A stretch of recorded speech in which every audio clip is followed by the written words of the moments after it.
రాజన్న సిరిసిల్ల జిల్లా వేములవాడ మున్సిపల్ ఎన్నికలు రసవత్తరంగా కొనసాగుతున్నాయి. ప్రధాన పార్టీల అభ్యర్థుల ప్రచారాలతో ఇక్కడ వేములవాడ పట్టణం మొత్తం కూడా హోరాహోరీగా నడుస్తుంది.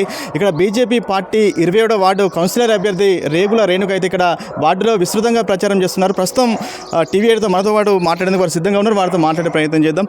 అమ్మ నమస్తే. అమ్మ నమస్కారం. ఏ విధంగా ఉంది ప్రచారం, ఏ విధంగా చేస్తారు, ప్రజలు ఏమంటారు? ఇంటింటికి ప్రచారం చేస్తే బీజేపీకి అందరు సపోర్ట్ ఉన్నారు. పెద్దలు, పిల్లలు, అమ్మలు అందరూ పెద్దవాళ్ళ నుంచి ముసలి వాళ్ళ దాకా చిన్న పిల్లల కాడికి మొత్తం బీజేపీకే సపోర్ట్ ఉన్నారు. మంచిగా కొనసాగుతుంది. ఇప్పుడైతే ముందుకు వస్తుందని మేము ఆశీర్వదించాలని వాళ్ళని కోరుతున్నాం. Okay right. 27వ వార్డులో తన తల్లిని గెలిపించాలంటూ రేగుల శ్రీకాంత్ అయితే ఇక్కడ ప్రచారంలో పెద్ద ఎత్తున పాల్గొంటున్నారు. వారితో కూడా మాట్లాడే ప్రయత్నం చేద్దాం. అన్న చెప్పండి, బీజేపీ పార్టీ అభ్యర్థులు ఇక్కడ వేములో ఇంతకుముందు కూడా బీజేపీ పార్టీ ఫామ్ చేసింది, అది చైర్మన్ పీఠానికి కైవసం చేసుకుంది. అంటే ఈసారి చైర్మన్ పీఠానికి కైవసం చేసుకునే అవకాశం ఉందంటారా? ఖచ్చితంగా 100%. ఎందుకంటే 2019 సంవత్సరంలో మేము పోటీ చేసి స్వల్ప ఓట్లతో ఓడిపోయినా కూడా ప్రజల మధ్యన ఉంటూ ప్రజల సమస్యలు సాల్వ్ చేసుకుంటూ ప్రజలతో మమేకేమో ఉన్నాము. మీరు గతంలో చూసుకుంటే కాంగ్రెస్కి 3-4 సీట్లకే పరిమితమైంది. వాళ్ళకి ఇప్పటికీ క్యాండిడేట్లు దొరకలేరు. కేవలం రియల్ ఎస్టేట్ చేసే దందాలు, గుండాలు వాళ్ళని సెలెక్ట్ చేసుకుని ఒక డబ్బు విశ్వాసాన్ని ఇస్తుంది కానీ గెలుపునివ్వదు. అది వాళ్ళకు కూడా తెలుసు. మమ్మల్ని ఒకరిని ఆగం చేసి, ఒక వ్యవస్థను ఆగం చేసే పరిస్థితిని తీసుకొని వచ్చి క్యాండిడేట్లను నిలబెట్టిర్రు. వాళ్ళ ఆగడాలు సాగాయి. చదువుకున్న వ్యవస్థ బీజేపీతో ఉన్నది. సో మార్పు కూడా బీజేపీతోనే సాధ్యం. ప్రజలందరూ కూడా బీజేపీకే పట్టం కడతారని ముందు చూస్తున్నారు.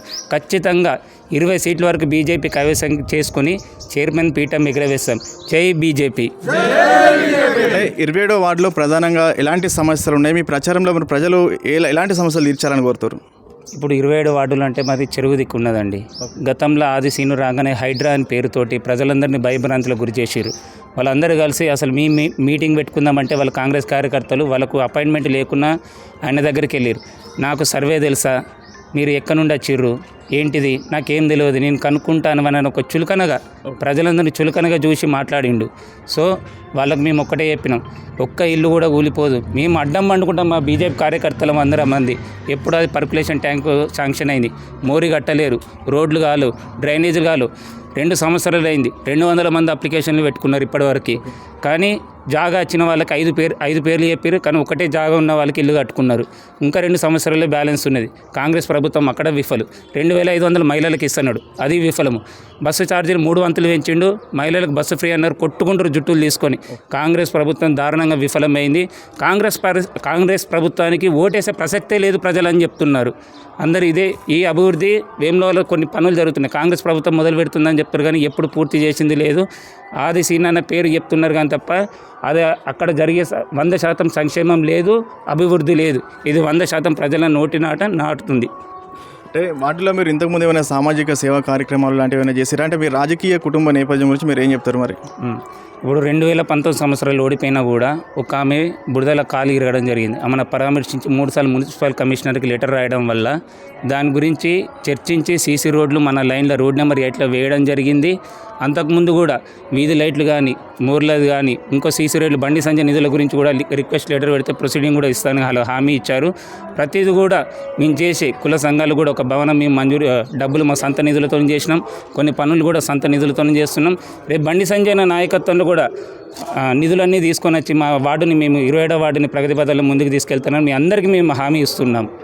చివరిగా మీ 27వ వార్డు ప్రజలకు 11న జరిగే మున్సిపల్ ఎన్నికల గురించి మీరు ఏం చెప్తారు? మీరు చివరిగా ఏం చెప్తారు? అంటే వార్డు ప్రజలకు మీరు ఏం చెప్తారు మున్సిపల్ ఎన్నికలపై? డబ్బు అనే ఓ అహంకారంతో వాళ్ళ కళ్ళు ఇక్కడ పెట్టుకొని వస్తున్నారు. వాళ్ళకు ముందే చెప్తున్నా, వాళ్ళు ఇలా రియల్ ఎస్టేట్లు ఏ పనులు చేసుకుంటారు, అమ్మ ఓటేయండి అని పైసలు వంచి ఓటేసుకోకూర్రి, మళ్ళీ బాధపడకూరి. మీ మధ్యలో ఉండు కష్టపడి పనిచేసే వాళ్ళకు మీదల్లా ఏ సాయం కోరితే మేము వచ్చేటోళ్ళం, ఏ రాత్రి అయినా వాళ్ళకే ఓటేయండి. ఇప్పుడు డబ్బు ఇస్తారు, వాళ్ళు ఓటు అడుగుతారు. రేపు మీకు డబ్బులు ఇచ్చినాం కదమ్మా మళ్ళీ ఏం మాట్లాడుతున్నారు అనే తత్వం మీకు తీసుకొచ్చుకోరి. మీరు బాధపడకండి. మిమ్మల్ని కంటికి రెప్పలా మేము కాపాడుకుంటాం, మా కార్యకర్తలను కాపాడుకుంటాం. చదువుకున్న వాళ్ళకు ఒకసారి అవకాశం ఇవ్వండి. ఇప్పుడు మా యోగి, మోడీ లాంటి వ్యక్తులు ఉంటేనే మొత్తం మన రాష్ట్రాలలోకి వెళ్ళి 2 కర్ణాటక ప్రభుత్వం, తెలంగాణ ప్రభుత్వం, కాంగ్రెస్ ప్రభుత్వం మొత్తం తుడిచిపోయింది. ఇప్పుడున్న తెలంగాణ వచ్చేది బీజేపీ ప్రభుత్వమే. మీరు కంగారు పడకండి, నిధుల గురించి కంగారు పడకండి, అభివృద్ధి గురించి కంగారు పడకండి. కాంగ్రెస్ ప్రభుత్వం ఇక లేదు, మీరు ఆలోచించండి. ఇక రైట్, ఇక్కడ వేములవాడ పట్టణంలో బీజేపీ పార్టీ అభ్యర్థులను గెలిపించాలంటూ ఇక్కడ బీజేపీ నాయకులు అయితే కూడా ఇక్కడ ఉన్నారు, వారితో కూడా మాట్లాడే ప్రయత్నం చేద్దాం. అన్న చెప్పండి, ఇక్కడ వేములవాడ స్థానిక ఎమ్మెల్యే ఆది శ్రీనివాస్ మన కాంగ్రెస్ పార్టీ అభ్యర్థులను గెలిపిస్తేనే వేములవాడ అభివృద్ధి జరుగుతుందంటూ ప్రచారం చేస్తారు. దీన్ని ఏ విధంగా చూస్తారు మీరు? ఈరోజు గౌరవ ప్రధానమంత్రి నరేంద్ర మోడీ గారు అనేక మున్సిపాలిటీలను అభివృద్ధి చేసిన ఘనత వారికి ఉంది. ఏదైతే 15th ఫైనాన్స్ నిధులు ఏవైతే ఉన్నాయో పూర్తిగా కేంద్ర ప్రభుత్వం నుంచి వస్తాయి. అనేక నిధులు, అన్ని నిధులు కూడా కేంద్ర ప్రభుత్వం ఇస్తేనే ఈ రోజు మున్సిపాలిటీలు కానీ గ్రామ పంచాయతీలు కానీ అభివృద్ధి చెందిన పరిస్థితి. ప్రజలు కూడా చర్చించుకుంటున్నారు. ఈ రాష్ట్ర ప్రభుత్వం దగ్గర నాకు డబ్బు లేదని చెప్పి ఆ రేవంత్ రెడ్డి చెప్తున్నాడు. ఈయన ఎక్కడికి వెళ్ళి తీసుకొచ్చి ఈ మున్సిపాలిటీని అభివృద్ధి చేస్తాడో చెప్పాలని ఆది శ్రీనివాస్ గారిని డిమాండ్ చేస్తూ ఉన్నాం. అనేక సంఘాలకు కానీ వాటికి కానీ ప్రొసీడింగ్లు ఇచ్చారు. ఇప్పటి వరకు పనులు మాత్రం స్టార్ట్ అయితే లేదు. కేవలం వారి పేపర్ ద్వారానే మేము పనులు చేస్తామని చెప్తా ఉన్నారు. కానీ ఖచ్చితంగా మున్సిపాలిటీలు అభివృద్ధి చెందాలంటే గౌరవ ప్రధానమంత్రి నరేంద్ర మోడీ గారి 15th ఫైనాన్స్ నిధుల ద్వారానే అభివృద్ధి చెందుతుందని ఈ సందర్భంగా ప్రజలకు తెలియజేస్తూ ఉన్నాం. అంటే ఇంతకుముందు వేములవాడ మున్సిపల్ పీఠం బీజేపీ పార్టీ కైవసం చేసుకుంది. ఈసారి కూడా అంటే ఇప్పుడు ప్రస్తుతం కాంగ్రెస్ పార్టీ అధికారంలో ఉంది. ఈసారి కైవసం చేసుకునే అవకాశం ఉందంటే మీరు ఏం చెప్తారు? ఖచ్చితంగా భారతీయ జనతా పార్టీకి ప్రజలు కానీ విద్యావంతులు కానీ అందరూ కూడా హిందుత్వవాదులు అందరూ కూడా ఓటేయడానికి సిద్ధంగా ఉన్నారు. పోయినసారి ఏ విధంగానైతే అంతకుముందుసారి ఇక్కడ మున్సిపల్లో భారతీయ జనతా పార్టీ చైర్మన్ ఉండేనో అదేవిధంగా ఈసారి కూడా 20 స్థానాలు గెలిచే అవకాశం ఖచ్చితంగా ఉంది. ప్రజల దగ్గరికి ఎక్కడికి వెళ్ళినా కానీ ప్రజలు ఖచ్చితంగా భారతీయ జనతా పార్టీ బండి సంజయ్ కుమార్ గారు ఏదైతే ఇక్కడ ఉన్న హాస్పిటల్కు వారి సిఎస్ఆర్ నిధుల ద్వారా అనేకమైన పరికరాలు అంబులెన్స్లు ఇవ్వడం జరిగింది. అదేవిధంగా బడి పిల్లలకు వారికి సైకిళ్ళు కూడా పంపిణీ చేయడం, 10th క్లాస్ వారికి ఏదైతే పరీక్ష ఫీజు కూడా వారు సిఎస్ఆర్ నిధుల నుండి కట్టడం జరిగింది. కాబట్టి ఖచ్చితంగా భారతీయ జనతా పార్టీకి ఇక్కడ ఈ బండి సంజయ్ కుమార్ గారి నేతృత్వంలో ఇక్కడ మున్సిపల్ కైవసం చేసుకుంటాం. రైట్, ఇది వేములవాడ అభివృద్ధి చెందాలంటే ఖచ్చితంగా బీజేపీ పార్టీ అభ్యర్థులను గెలిపిస్తేనే వేములవాడ అభివృద్ధి చెందుతుండేది ఆశాభావం వ్యక్తం చేస్తున్నారు. గతంలో కూడా రేణుక ఇదే వార్డులో స్వల్ప ఓట్ల మెజార్టీతో ఓడిపోవడం జరిగింది.